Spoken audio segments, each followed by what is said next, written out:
Antes del siglo XV, los occidentales creían que Dios era la base de los conceptos morales absolutos.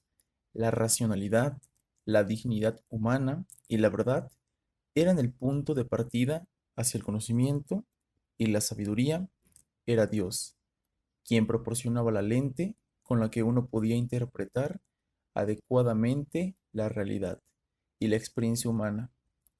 Teniendo fe en Dios, el mundo podía entenderse correctamente. Luego llegó el filósofo René Descartes. Como católico romano, le preocupaba el escepticismo filosófico y, debido a la Reforma protestante, la incertidumbre teológica de su tiempo. Así que se embarcó en un viaje escéptico en busca del conocimiento absolutamente verdadero. Como parte de su proyecto, decidió dudar de todo.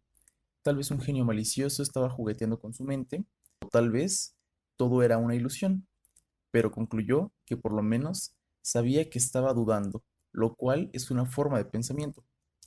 Con su conclusión, pienso, luego existo, Descartes sacó a Dios del centro del escenario y lo reemplazó por el pensador humano como punto de partida. El efecto sería trascendente. El racionalismo de la Ilustración europea reflejó ese cambio. Este periodo se caracterizó por su optimismo hacia el potencial y la razón humanos, pero también por su escepticismo hacia la voluntad de la Iglesia y de la doctrina cristiana. Este fue solo uno de muchos proyectos modernistas que asumían que la dignidad humana, la verdad y la razón podían conservarse sin Dios. Además del racionalismo, estaban el romanticismo, que tenía su énfasis en el sentido, el marxismo, el nazismo y otros esquemas utópicos que buscaban eliminar a Dios como punto de partida del entendimiento y el vivir. La visión judeocristiana del mundo se había influenciado profundamente a Occidente. Ahora estaba siendo desafiada. Pero luego de dos guerras mundiales, un clima cambiante empezó a impregnar Occidente. La confianza en el progreso y la autonomía humana fue estrellada contra las rocas de Auschwitz y los gulags soviéticos. Los grandes sistemas como el nazismo, el marxismo, el cientificismo o el racionalismo terminaron por oprimir al otro, es decir, a los judíos, a los capitalistas. Dichos sistemas resultaron ser un total fracaso. Así que con todo esto, no solo Dios fue excluido como fundamento para dar sentido a la realidad y la experiencia humana. A partir de este punto, no podemos hablar de ninguna realidad, razón o moral universales. Lo único que tenemos son perspectivas fragmentadas, es decir, no hay una razón universal. En 1789, la Revolución Francesa y la toma de la Bastilla en París marcaron el inicio hacia el modernismo. La caída del muro de Berlín, exactamente 200 años después, en 1989, simbolizaron el fracaso del modernismo y el surgimiento de esta nueva etapa, a la cual llamaremos posmodernidad. Un metarrelato o macrorrelato es un esquema de cultura narrativa global o totalizador que organiza y explica conocimientos y experiencias. La metanarrativa será, por tanto, una historia más allá de la historia, que es capaz de abarcar otros pequeños relatos en su interior, dentro de esquemas abarcadores, totalizadores, trascendentes y universalizadores. Los metarrelatos son asumidos como discursos totalizantes y multiabarcadores, en los que se asume la comprensión de hechos de carácter científico, histórico, religioso y social de forma absolutista, pretendiendo dar respuesta y solución a toda contingencia. En una famosa declaración del fin del modernismo, simbolizada por Auschwitz, al sociólogo, filósofo y teórico literario James Lyotard se le preguntó: ¿qué es el posmodernismo? Y él contestó: simplificado hasta el extremo, yo defino el posmodernismo como la incredulidad hacia los metarrelatos. Es decir, el posmodernismo es profundamente escéptico hacia los grandes sistemas o hacia las grandes historias explicativos. También critica todo criterio que proclame ser neutral, imparcial o racional.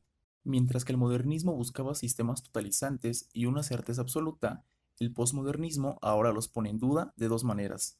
Para contrarrestar el totalismo, el posmodernismo asevera que frecuentemente utilizamos la razón para buscar el cumplimiento de nuestros intereses y deseos. Ahora, la verdad es cualquier cosa que fomente mi voluntad o interés. El conocimiento no es neutral. Esta observación utiliza la hermenéutica de la sospecha. En respuesta a la certeza imparcial, el postmodernismo enfatiza que nuestras ideas y juicios están incrustados en un contexto histórico-cultural, así que nunca podemos salirnos totalmente de dicho contexto por pura reflexión. A esto se le ha llamado la hermenéutica de la finitud. En el libro de 1992, El fin de la historia y el último hombre, Francis Fukuyama escribe que la humanidad vista como la lucha entre ideologías ha llegado a su fin con el fracaso del comunismo. Las ideologías ya no son necesarias en este punto de la historia. Estas son reemplazadas por la economía con sistemas liberales. Es importante aclarar que el término fin de la historia no es un término inventado por Fukuyama. Este había sido ocupado en su época por el filósofo alemán Georg Hegel y posteriormente difundido por Karl Marx. Ambos creían que la historia iba a llegar a su fin. El método de Hegel estaba compuesto por una tríada dialéctica, formada por una tesis, antítesis y síntesis. Posteriormente, fue ampliamente difundido por Marx para explicar la interacción de fuerzas materiales que se llevarían a cabo antes de la culminación de la historia, el comunismo.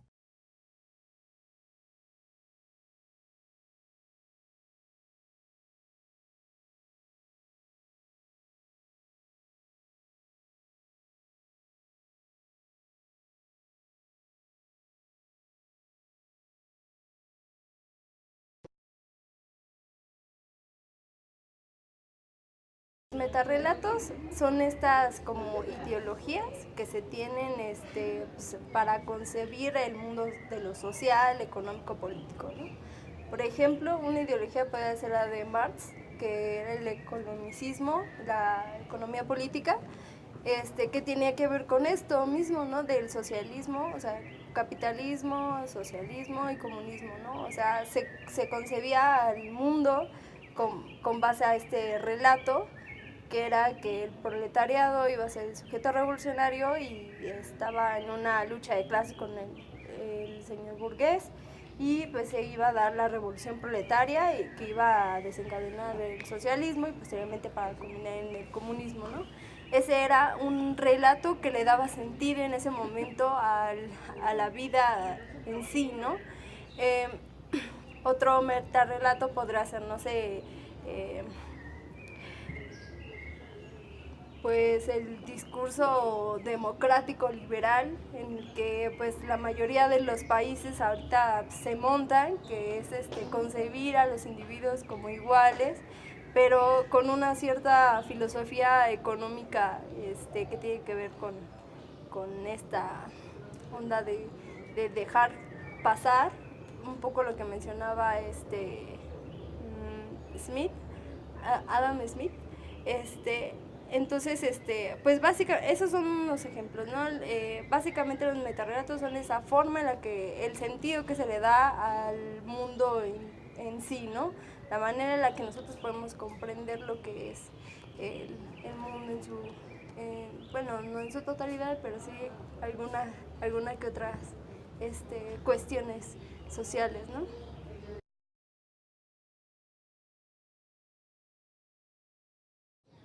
Bueno, creo que eso depende mucho bajo qué contexto lo estés viendo, bajo qué ámbito de lo social lo estés viendo, ¿no? Porque evidentemente sí podemos hablar de que hay pues, hablamos de posmodernidad porque nos montamos desde el discurso de la modernidad que está acelerando, ¿no? Estos procesos en los que tiene que ver las cuestiones económicas, políticas, sociales, culturales. Específicamente en el sentido económico, pues sí ha habido un crecimiento exacerbado de los procesos. Se dinamizan los procesos de producción, de especialización, de individualización. Todo esto tiene que ver con la posmodernidad, ¿no? Entonces, sería un poco decir que realmente vivimos en posmodernidad, pues podríamos decir que sí, pero revisando otros autores, por ejemplo Bauman, que habla de modernidad líquida, podemos decir que pues estamos en una modernidad, o sea, los teóricos que hablan de modernidad y no de posmodernidad se refieren a que en la modernidad se dan procesos que se dinamiza todo, ¿no? Se especializa todo y por ende hay como que más individualismo, más cuestiones como la rational choice, algo así. Pero pronuncian precisamente eso, que estamos viviendo en una modernidad, ¿no?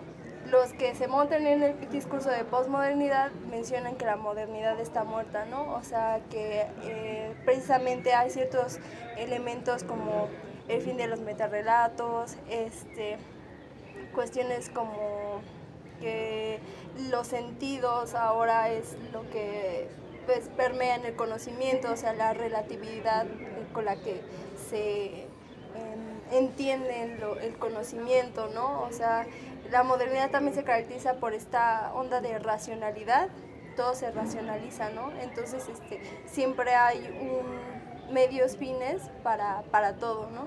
En la posmodernidad se apela más al sentido que tienen las cosas, más a cuestiones más particularistas, menos universalistas.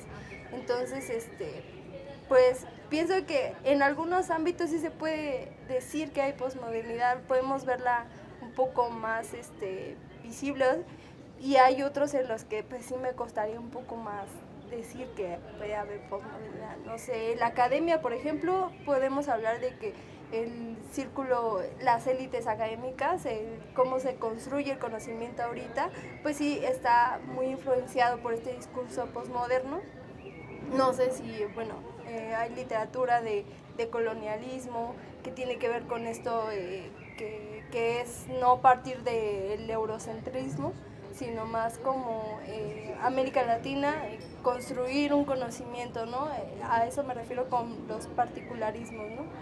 En el conocimiento científico sí podemos encontrar esta posmodernidad, pero en un sentido, pues no sé, económico, ahí sí, pues considero que tiene que ver más con la racionalidad, pues cosas que tienen mucho que ver con modernidad.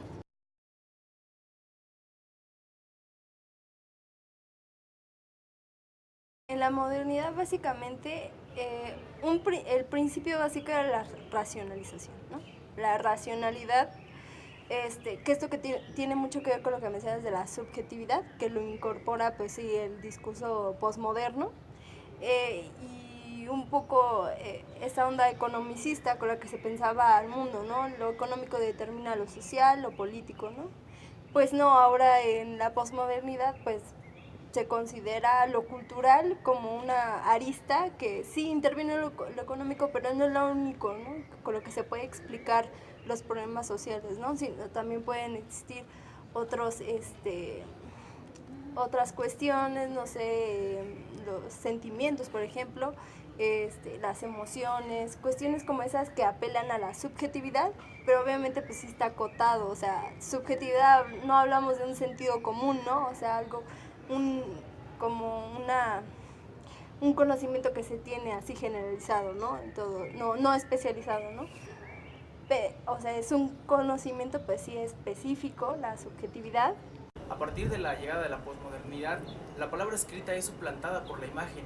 Vemos ahora que las personas tienen cada vez más dispositivos y con ello la manera de comunicarse es más visual. Lo vemos en los espectaculares, en los celulares, en las pantallas, en los servicios de streaming. Cada vez la imagen abarca más y comunica de una manera mucho más rápida que la palabra, aunque también recordemos que la imagen miente.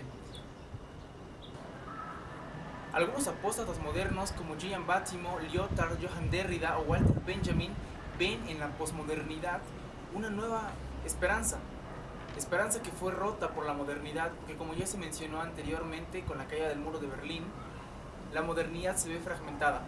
El término posmodernidad es introducido en el libro de Lyotard, La condición posmoderna. Esta palabra era utilizada principalmente en el arte. A propósito de la fragmentación, Lyotard cree que la fragmentación de la identidad es un punto a favor de la posmodernidad, pues cree que cuando la persona logra desprenderse, liberarse de las visiones utópicas que le fueron insertadas en la etapa moderna, consigue una liberación. La posmodernidad tiene características importantes. Es una etapa de deconstrucción, de separación, diseminación, dispersión y discontinuidad. Por otro lado, encontramos algunos autores que siguen defendiendo la modernidad. Jürgen Habermas, Otto Appel, Hal Foster, Baudrillard son personas que creen que la posmodernidad es un momento en la historia, o es un momento que aún no debería de ocurrir. Ven que la modernidad aún no se debe de agotar, ven en ella un modo de vida que aún se puede seguir, que se puede seguir explotando. ¿Qué tal? Soy Eric, ya como dijo Ricardo, estudiante de aquí de la Facultad de Iztacala, Psicología, sexto semestre.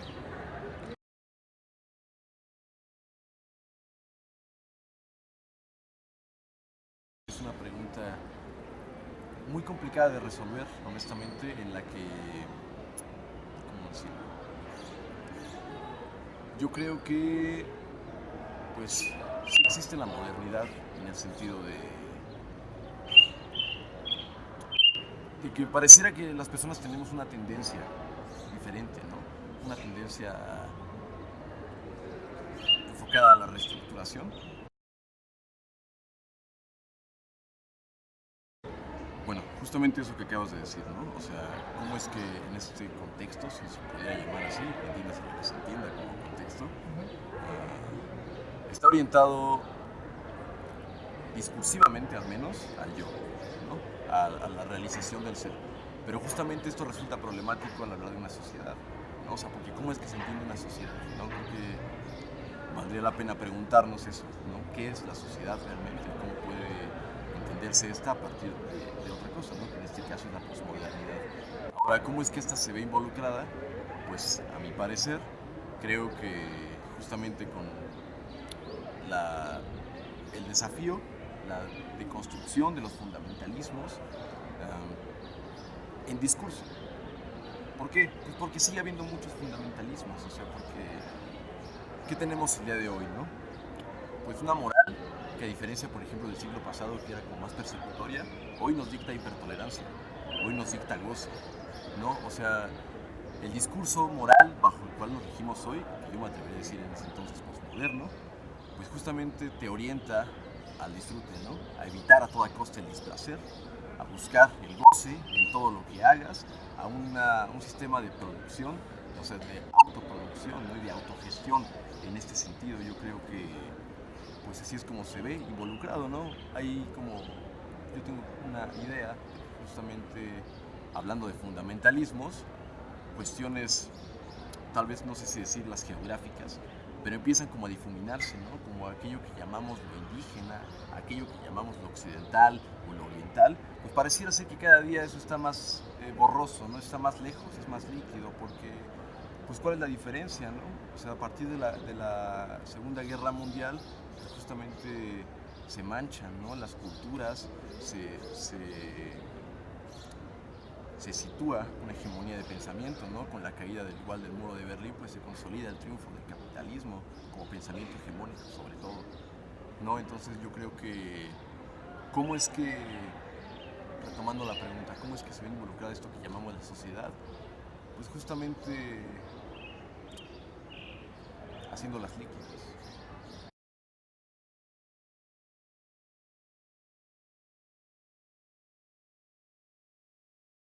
Honestamente, yo creo que ya no se trata, hoy no digo que alguna vez se haya tratado así, del individuo como tal.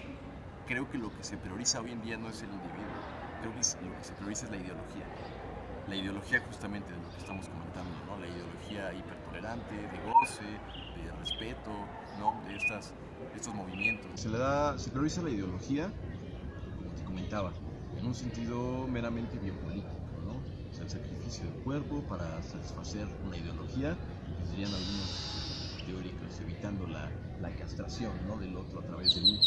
Entonces, yo diría que pues, el supuesto ser se ve involucrado de esta manera, ¿no? Porque resulta problemático seguir hablando de estas cosas, porque a pesar de que el discurso sea el desafío de los fundamentalismos, como te comentaba, pues lo sigue habiendo, ¿no? O sea, estas, no sé, manifestaciones en este sentido más posmodernas, como las marchas o los nuevos movimientos de género, etcétera, pues siguen siendo en esencia rituales religiosos, ¿no? Pareciera ser que eso lo tenemos como hasta la médula, en el que entendemos como estas prácticas como exorcizantes, ¿no? Como que te limpian aquello de lo que está sucio, aquello de lo que quieres quitar, ¿no? Y no sé, eso en esencia pues sigue hablando de un gran fundamentalismo. Creo que el problema sería pelear contra ello, ¿sabes?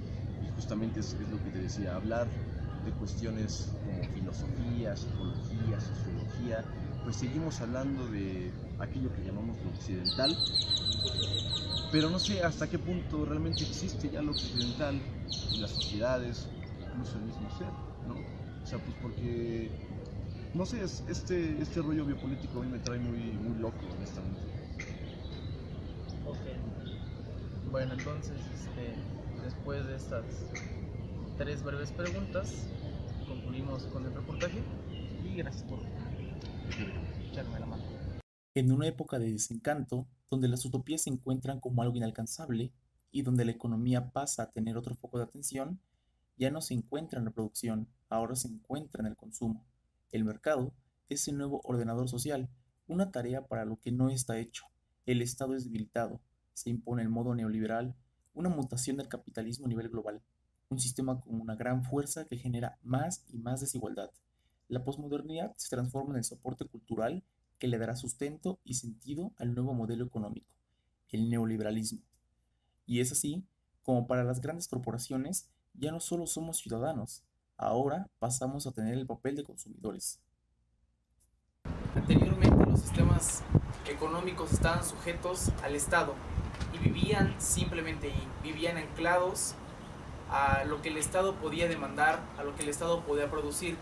Actualmente el capitalismo ha sido una especie de monstruo con tentáculos enormes que se ha extendido a los rincones inalcanzables del planeta. Encontramos una desigualdad increíble en ciudades que por un lado tienen edificios gigantescos con personas que tienen ingresos enormes y por otro lado encontramos a personas que desde que nacen tienen una deuda con el Estado. Para Milton Friedman, el capitalismo hipermóvil planetario es una forma de relacionarse, pero es una forma de consumo. Como bien lo dice, es una forma de capitalismo en la cual simplemente hay una relación por comprar y vender. Simplemente eso, no se le da prioridad a la persona, se le ve como un simple consumidor y eso lo pone en un estatus más bajo. Somos consumidores, somos clientes, somos usuarios y somos tratados como tal.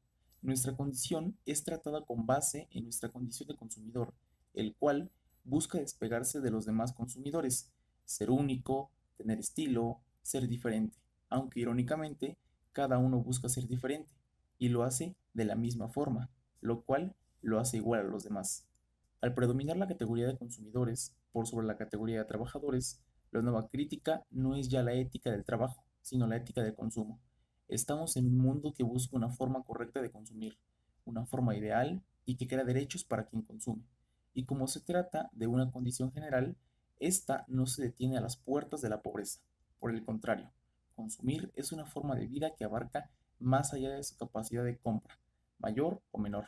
Todo el mundo consume sin importar la clase social. Una forma de hacerlo es a través de la moda. Para la moda, la vida es de superficies. La superficie es el espacio ideal para la vida posmoderna. Los tiempos posmodernos son los que Guy Debord denominó la sociedad del espectáculo.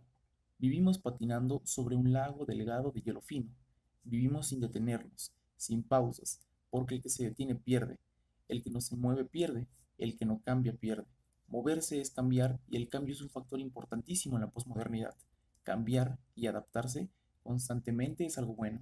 Para la posmodernidad no es el hombre el centro de la vida, sino la persona.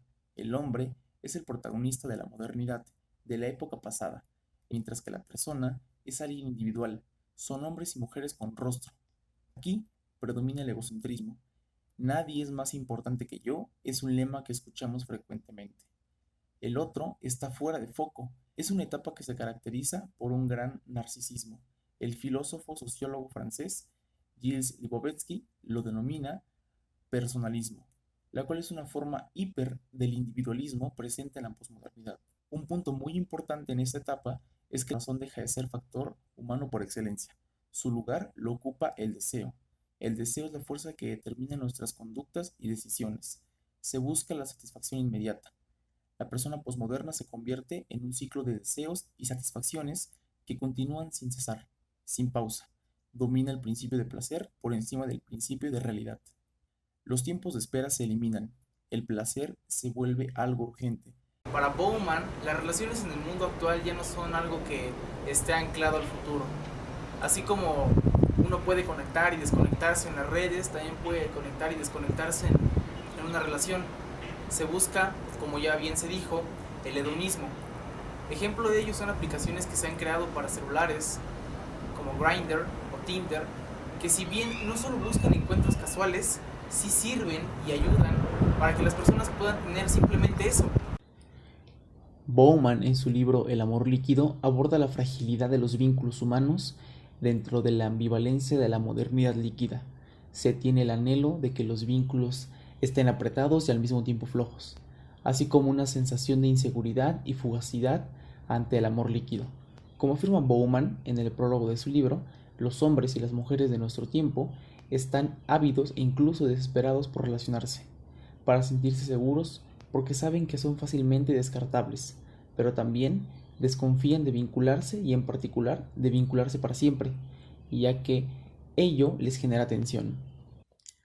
La mujer se libera y logra cada vez más espacios de identidad y reconocimiento, pero a su vez, en el sentido de la ambigüedad moderna que trabaja Bowman, se mantienen signos que demeritan su identidad. El maltrato, la agresión y la violencia persisten, feminicidios y mujeres violentadas van en aumento. El logro de la igualdad no va acompañado de la equidad, se mantiene un conflicto de inequidad entre el hombre y la mujer, que no solo es una relación al vínculo amoroso, sino también con la estructura social. Hombres y mujeres entablan otra adicción, la codependencia, desean doblegar y controlar al otro, a sus caprichos y a sus necesidades, involucrándose en relaciones de dominación y violencia. Giddens refiere un conjunto de características de las relaciones adictivas que se diferencian de las relaciones íntimas. Los vínculos emocionales de la pareja en la cultura postmoderna son inéditos. Se puede identificar 4 de ellos. Uno de ellos es la cotidianidad. Hace referencia a la forma en que la pareja decide vivir su cotidianidad espacio-temporal, la forma en que lleva a efecto su convivencia y cohabitación. Otro de ellos es el proyecto vital compartido. Esto, claro está, mientras dure el amor. Hace referencia a la construcción simbólica del proyecto de vida de la pareja. Los proyectos mientras dure el amor suelen ser de corto plazo, y la frase hasta que la muerte nos separe es sustituida por hasta que él o la otro nos separe, haciendo que la idea de la disolución permee la convivencia de la pareja. Asimismo, surgen proyectos combinados o mezclados, poliformas de unión legalizadas, no legalizadas, mixtas e incluyentes. El tercer punto es la relación sexual, la entrega total y abiertamente. Hace referencia a la apertura en la sexualidad de la pareja, una sexualidad poliforma e incluyente. La relación de esposos se diversifica en relaciones de amantes. Hay una relación extraconyugal, una relación ocasional, una relación de amigos con derecho, una relación de swingers, una relación homosexual, una relación heterosexual, una relación bisexual, una relación con penetración, hay relaciones sin penetración, hay relaciones premaritales, entre una gama infinita de posibilidades. Por último, hay una tendencia hacia la poligamia. Esto es que se debilitan los vínculos de hombre-mujer, de marido a esposo para siempre, y se asume un compromiso, pero se redefine de acuerdo a los nuevos tiempos, es decir, se acepta la posibilidad de romper el vínculo y de no mantener la exclusividad monogámica, haciendo notoria la debilidad de la fidelidad y el crecimiento de la poligamia sucesiva, lo que acrecienta la tendencia de los divorcios. El rol de hombres y mujeres se transforma, la mujer se emancipa y el hombre asume tareas que antes le estaban vedadas. Para terminar, me gustaría decir algunas conclusiones. La primera de ellas es que el momento en el que estamos viviendo es una etapa en donde convergen ideas opuestas. Por un lado, tenemos a los filósofos y sociólogos que consideran que la etapa moderna sigue vigente, que la etapa posmoderna no existe, debido a que tiene ideales, bases, fundamentos sumamente blandos, sumamente débiles, con lo cual no puede ser sostenida. Pero por otro lado, tenemos a filósofos y sociólogos que consideran que la posmodernidad es el momento en el que estamos viviendo, y consideran que debemos de aceptarla como tal y de hacernos responsables por el momento en el que nos tocó vivir. Desde mi punto de vista, estoy más de acuerdo con los sociólogos que consideran que la posmodernidad ya llegó. El contexto histórico-cultural influye por completo en lo que somos, nos construye, y del mismo modo como influye, nosotros influimos en él. ¿A qué voy con esto? A que la razón por la que hice este trabajo fue porque, como considero que la etapa posmoderna ha llegado, pues todos estos cambios que ha traído, todas las características que tienen, han penetrado hasta los rincones más pequeños del planeta y han hecho que el individuo se modifique. Como bien se dijo durante todo este video, hay muchísimas características que cambian de un proceso a otro, es decir, de la etapa moderna a la etapa posmoderna. Encontramos con que lo que es momentáneo es lo que nos funciona, lo que es rápido es lo que nos funciona, y que estar en movimiento nos mantiene, entre comillas, a salvo, y que quedarse detenido nos deja rezagados. Un ejemplo de ello, brevemente, es el de la tecnología. Actualmente encontramos medios como celulares, pantallas, medio que sea, que constantemente se van renovando, y si uno no le sigue el paso a la tecnología, pues nos vamos orillando, rezagando. Por ejemplo, este video está grabado, según yo, en una alta calidad, pero tal vez en 30 años, si es que alguien llega a ver este video en 30 años, pues tal vez sea una calidad horrible. Que a propósito de ello, si llegaron hasta este punto sin adelantarle y viendo sus 20 y tantos minutos, pues se agradece bastante. Los medios digitales, los medios de comunicación con los que contamos actualmente nos permiten comunicarnos, nos hace ser escuchados, entre comillas. Y digo entre comillas porque nada nos garantiza que la otra persona, la persona que está del otro lado de la pantalla, pues nos ponga atención o entienda lo que queremos que entienda. El hecho de que nos dé like a una publicación o lo retuitee no garantiza que haya entendido la idea, ni siquiera garantiza que la haya leído. Solo quisiera remarcar la importancia del momento actual y de cómo nos reconstruye, como siempre ha sido.